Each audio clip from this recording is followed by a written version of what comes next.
तो रायपुर के GE road science college मैदान पर बनाए जा रहे यूथ हब को लेकर भाजपा ने मोर्चा खोला हुआ है। पूर्व पीडब्ल्यूडी मंत्री राजेश मूणत के नेतृत्व में कथित चौपाटी निर्माण को लेकर अनिश्चितकालीन धरना दिया जा रहा है। इस मामले में स्मार्ट सिटी में हो रहे भ्रष्टाचार, कथित भ्रष्टाचार की शिकायत बीजेपी के नेताओं ने केंद्रीय मंत्री हरदीप पुरी से भी की है। वहीं स्मार्ट सिटी में भ्रष्टाचार के आरोप पर मुख्यमंत्री भूपेश बघेल ने कहा कि भाजपा के कार्यकाल में हुए भ्रष्टाचार की जांच क्यों नहीं होती। केंद्र की टीम रमन सरकार की भ्रष्टाचार की जांच करे, भाजपा के नेता उसकी शिकायत करे। चिट फंड में कितना बड़ा घोटाला हुआ, चिट फंड घोटाले की जांच ईडी क्यों नहीं करती।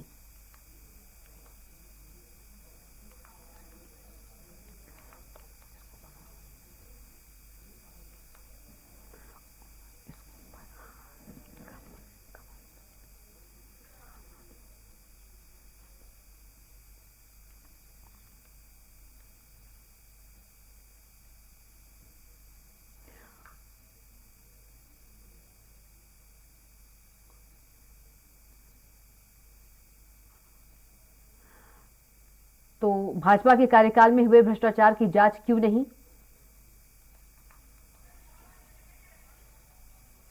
तो और इसी खबर पर ज्यादा जानकारी के साथ हमारे संवाददाता लाइव दिलीप साहू जुड़ गए हैं। दिलीप, स्मार्ट सिटी में भ्रष्टाचार के आरोप पर मुख्यमंत्री भूपेश बघेल ने कहा भाजपा के कार्यकाल में हुए भ्रष्टाचार की जांच क्यों नहीं होती।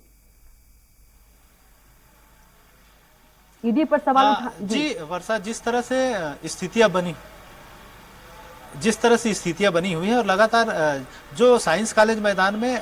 यूथ हब का जो निर्माण किया जा रहा है, जिसमें वेंडिंग जोन, यूथ हब और ग्रीन कॉरिडोर की बात कही गई थी। इस मामले को लेकर पूर्व पीडब्ल्यूडी मंत्री राजेश मूणत ने एक तरह से मोर्चा खोला हुआ है और आज करीब 9वां दिन हो गया और लगातार उनका जो अनिश्चितकालीन धरना है वो जारी है। इस बीच उनके धरने के समर्थन में भाजपा के तमाम बड़े नेता शामिल हो चुके हैं, जिसमें पूर्व मुख्यमंत्री डॉक्टर रमन सिंह, पूर्व मंत्री अजय चंद्राकर, सांसद सुनील सोनी, सांसद सरोज पांडे सहित तमाम बड़े नेता इस धरना प्रदर्शन में शामिल हो चुके हैं। और इसके अलावा इस मामले को लेकर कोर्ट में भी गए थे पूर्व मंत्री राजेश मूणत। कोर्ट ने हालांकि इस मामले में नगर निगम को अपना पक्ष रखने के लिए सप्ताह भर का समय दिया हुआ है। वहीं इस बीच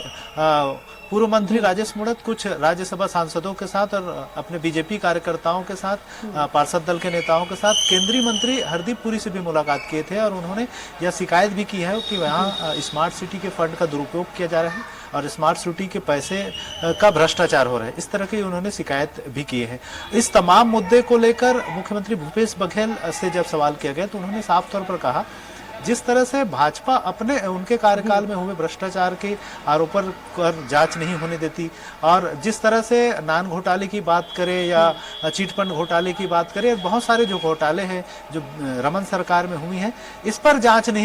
जांच करने की उनको मांग करनी चाहिए। ईडी से जांच किया जाना चाहिए, सीबीआई से जांच किया जाना चाहिए और इसको लेकर कभी भी भाजपा के नेता कभी मुखर नहीं हुए और बड़े बड़े घोटाले उनके कार्यकाल में हुए हैं और उन घोटालों पर कभी कोई भी नेता नहीं बोलते, उस पर जांच बात नहीं करती। इसको लेकर मुख्यमंत्री ने तंज कसा और उन्होंने साफ तौर पर कहा है कि जिस तरह से नान घोटाला हुआ था उसकी जांच के लिए सरकार ने जब एसआईटी बनाई तो उनके जो पूर्व तत्कालीन नेता प्रतिपक्ष थे धर्मलाल कौशिक, वे हाईकोर्ट में चले गए और इस मामले को लेकर स्टे आए कि इस पर जांच नहीं होनी चाहिए। इस तरह से वे भ्रष्टाचार को छुपाते हैं और इसी तरह जिस तरह से चिटफंड घोटाले की बात उन्होंने कही सीएम ने कि लगातार प्रदेश का लाखों करोड़ रुपए, हजारों करोड़ रुपए विभिन्न चिटफंड कंपनियों द्वारा 15 सालों तक शोषण किया गया और लेकर फरार भी हुए। इसकी जांच लगातार प्रदेश सरकार कर रही है, लेकिन भाजपा के नेताओं के द्वारा कभी भी ये मांग नहीं की गई, न ही सेंट्रल एजेंसी से जांच की मांग की गई, न ही कहीं इस पर कार्रवाई की बात कही गई, जबकि उनकी सरकार लगातार कार्रवाई कर रही है और जिन जिन कंपनियों के जो पैसे मिल रहे हैं उनकी संपत्तियों को कुर्क किया जा रहा है, नीलाम करके बहुत सारे पैसे लौटाए भी गए हैं निवेशकों के, तो इनकी सरकार लगातार कार्रवाई कर रही है। लेकिन बीजेपी के जो तमाम नेता जो भ्रष्टाचार की बात तो करती है लेकिन भ्रष्टाचार की जांच में ना तो सहयोग करती है, न किसी तरह से केंद्र में शिकायत करती है। जिस तरह से भ्रष्टाचार उनके कार्यकाल में हुए हैं, खासकर 15 सालों तक कार्यकाल रहे रमन सरकार का, बीजेपी सरकार का, उन कार्यकाल में बहुत सारे बड़े बड़े घोटाले जो सामने आए उसकी जांच की बात कभी भी बीजेपी के जो तमाम बड़े नेता है वो नहीं करते। इसको लेकर मुख्यमंत्री भूपेश बघेल ने सवाल उठाया। उनका साफ तौर पर आरोप है कि ईडी को जो चिटफंड घोटाला है उसकी जांच करनी चाहिए, नान घोटाले की जांच करनी चाहिए, समय समय पर कहते रहे। आज भी मुख्यमंत्री भूपेश बघेल ने इस तमाम बातों को उठाया और उन्होंने कहा कि ईडी को चिटफंड घोटाले की जांच करनी चाहिए और भाजपा के नेताओं को इसकी मांग भी करनी चाहिए। भूपेश बघेल ने कहा कि बीजेपी द्वारा ईडी को हथियार बनाया जा रहा है और उन्होंने कहा कि मैंने कहा था जब तक चुनाव नहीं हो जाता है तब तक ईडी यही रहेगी। बहुत ही हंसते अंदाज में कहा था कि मैंने पहले ही कहा था ये बात। बिल्कुल, जिस तरह से जी, जिस तरह से ईडी की कार्रवाई लगातार की जा रही है यहाँ और खास करके कुछ चुनिंदा नेताओं के ऊपर और कुछ कारोबारियों के ऊपर, इसके अलावा अधिकारियों पर भी लगातार दबिश दे रही है। इसको लेकर सीएम भूपेश बघेल ने सवाल उठाया और उन्होंने हंसते अंदाज में कहा भी है कि जिस तरह से वे पहले ही संकेत दिए थे कि जिन राज्यों में खास करके गैर भाजपा शासित राज्यों में जहां चुनाव होने हैं, चाहे पहले पश्चिम बंगाल में पूरा लगातार ईडी ने कार्रवाई की, उसके बाद महाराष्ट्र में दबिश दी थी। अब महाराष्ट्र में जब सरकार बदल गई, बीजेपी समर्थित सरकार आ गई है, तब वहां से ईडी ने अपना बोरिया बस्तर उठाकर वहां से चले गए हैं। अब ईडी वहां कार्रवाई नहीं करती। इसको लेकर उन्होंने सवाल करा कि इसी तरह कर्नाटक में पहले ईडी लगातार कार्रवाई कर रही थी, उसके बाद फिर अब छत्तीसगढ़ में लगातार कार्रवाई कर रही है और यहाँ तो लगभग स्थायी ठिकाना ही बना लिया। तो उनका कहना है कि जब तक ये चुनाव विधानसभा और लोकसभा के चुनाव नहीं हो जाते तब तक ये लगातार ईडी और सीबीआई और इनकी जो सेंट्रल एजेंसी है उनकी कार्रवाई होती रहेगी। जी बिल्कुल दिलीप, बात करें चौपाटी निर्माण को लेकर अनिश्चितकालीन धरना जारी है। बीजेपी का दिल्ली भी गए थे, क्या कुछ निकलकर सामने आया और भूपेश बघेल के बयान पर क्या कुछ प्रतिक्रिया बीजेपी की? नहीं, हालांकि बीजेपी के नेताओं की भी प्रतिक्रिया नहीं आ पाई है, लेकिन जिस तरह से बीजेपी ने एक तरह से मुद्दा बना लिया है इसको, जो चौपाटी हब का जो निर्माण किया जा रहा है, हालांकि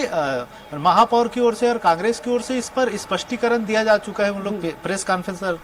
करके पूरे दस्तावेज सामने ला चुके हैं और उनका साफ तौर पर कहना है जिन बातों को लेकर राजेश मूणत विरोध कर रहे हैं उन बातों का उस टेंडर में उन तमाम प्रक्रियाओं में जिक्र है। उसमें साफ तौर पर कहा गया कि वहां पर ग्रीन कॉरिडोर का निर्माण किया जाएगा, वेंडिंग जोन, साइकिल स्टैंड सहित तमाम चीजों का जिक्र है। वेंडिंग जोन का मतलब ये होता है कि छोटी छोटी दुकानें और गुमटियां लगाना, और क्योंकि वहां निर्माण हो रहा है वो स्थायी निर्माण नहीं है, छोटी छोटी गुमटियां दुकानें लगाई जा रही है। लेकिन एक तरह से जिस तरह से पूर्व मंत्री ने हठ धर्मिता रख कर लिए है और कहीं न कहीं महापौर ने भी सवाल उठाए हैं, उनका महापौर एजाज ढेबर का कहना है कि क्योंकि पूर्व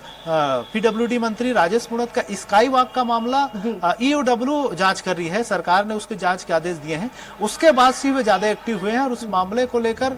ताकि जांच पर उस पर दूसरी तरफ मोड़ आ सके, इसलिए इस तरह के और राजनीतिक साख बचाने के लिए, क्योंकि 4 साल तक नदारद रहे, वो सड़कों पर नजर नहीं है, अब चुनाव भी आ रहा है तो उनको सक्रियता दिखानी है, तो अपनी राजनीतिक रोटियां सेकने के लिए इस तरह के आंदोलन करने, इस तरह का आरोप लगाए। और कांग्रेस नेताओं का कहना भी है कि जिस तरह से वहां पर जो काम है 90% काम हो चुका है, इसके बाद जिस तरह से भाजपा नेताओं द्वारा। और आप बने रहेगा, अगली खबर पर भी आपसे अपडेट लेंगे।